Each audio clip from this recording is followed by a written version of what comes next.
we're going to have Joanna talk about selecting courses in high school, including AP courses.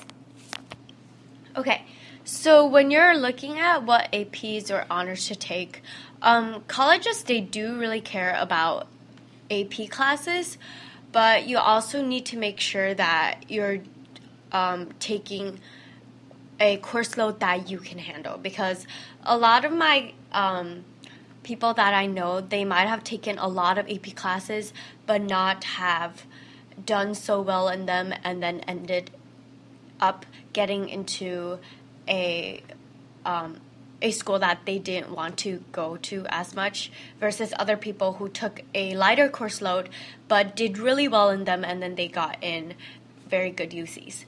So just whenever you're selecting, always make sure you talk to people who have taken the course already, just to see how much you can handle and take into account your extracurriculars and everything. So for AP classes, you learn a lot of things in class, but sometimes the teachers might not be so good, so you would have to self-study.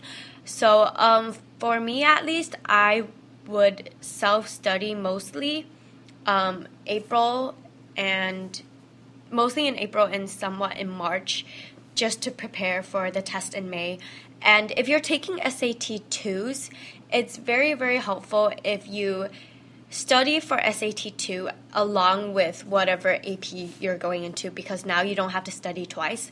And what I did was I took SAT 2 in May, so right before my AP testing, so the SAT was a sort of pre-test for the AP. So for example, you were taking, let's say you took AP Bio for the year, and then in the SAT 2 test in May is a SAT 2 Bio subject test, and then later on in a few weeks, then you would be taking the AP Bio test. So then, because the SAT 2 is usually a bit easier than the AP test, so if you have that, if you know a lot of the basics in SAT 2 and study for that along with the AP, then you won't have to study twice.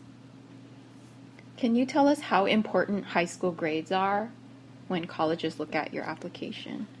Okay, so I went to a workshop at Harvey Mudd College, which is an engineering-based college, and they told me scenarios with different students, and there was this one student where he got like 2,300 for his SATs, but his grades weren't that great, and they said that they wouldn't accept a student like this because that means they are smart, but they don't take the initiative.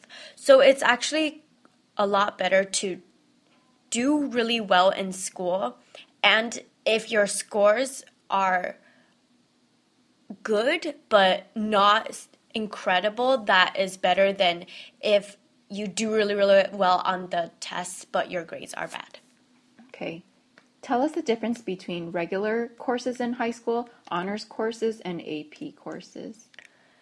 So regular, it's just with everyone else, and if you want to be more stimulated, you can take honors classes because only a certain type of people take honors. But if you want to get credit in college or just to show college just that you can take greater course loads, then you will want to take AP, and that's equivalent, or it tries to be equivalent of a first-year college course. How much time should you budget for studying if you selected one AP course during high school? Well, it always depends on the type of Subject. AP course you're taking. Like, you might have to study a lot for, say, a push, but not as much for AP statistics. Or if you're very good at history, then you would study less for a push. While if you're not so great at math, you would study a lot for statistics. What's push? A push, AP US history. Yeah. So then, really understand where your strengths are. And it's okay if you take a lot of AP courses in math or science if that's what you're into, or in history if that's what you're into, because that shows the colleges that you know what you like, and that you are packaged as a certain person that the colleges would want to accept, and that you're not just average in everything, but you're exceptional in one thing. Tell us how AP classes and AP tests are good for college. There's two ways. So one is about getting credit, and the second is that it's on your application and it looks good. Okay, so for AP classes and tests, I'm sure you guys know that if you get a 3 or higher, you can qualify for credit. So usually if you get a 3 or higher, you qualify for credit at most UC schools.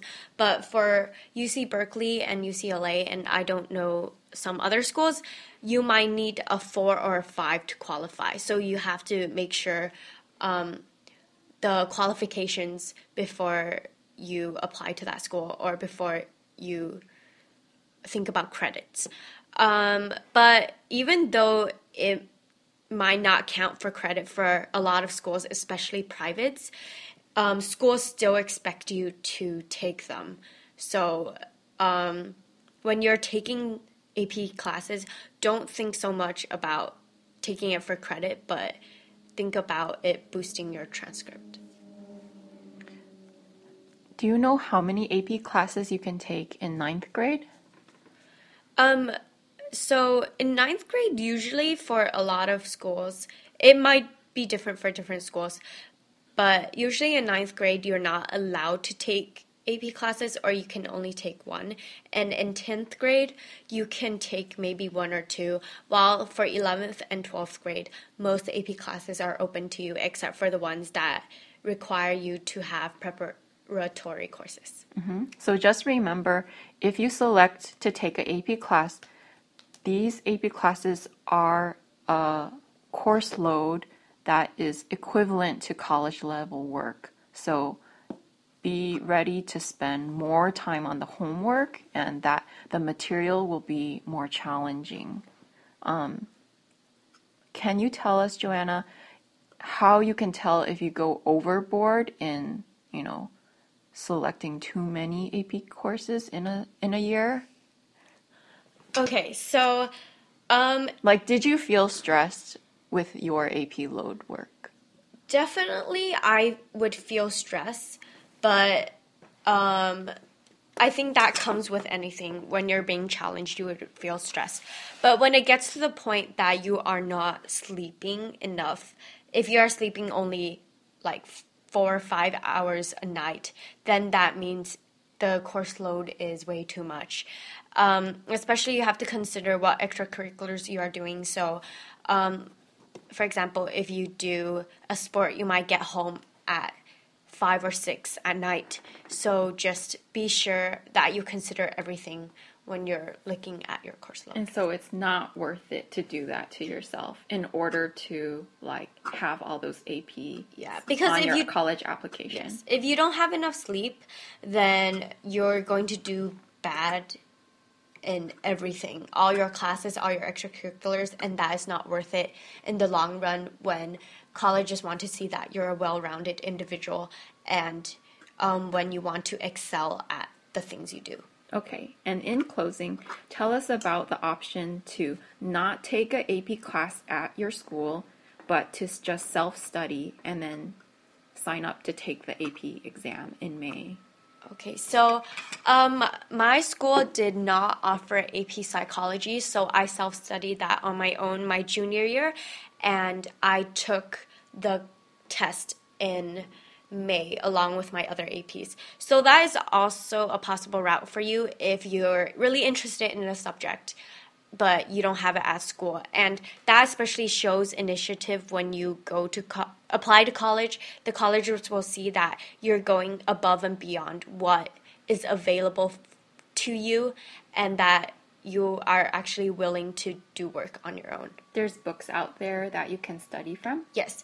I would recommend Barron's. It's much more in-depth than the other other preparatory courses, if you're looking at getting a 5 for sure, as long as you know everything in Barron's, you will get a 5 for sure. But for the other prep courses, if you're looking at a 3, that is fine. Barron's has more than you need. So if you know everything, then you are over prepared.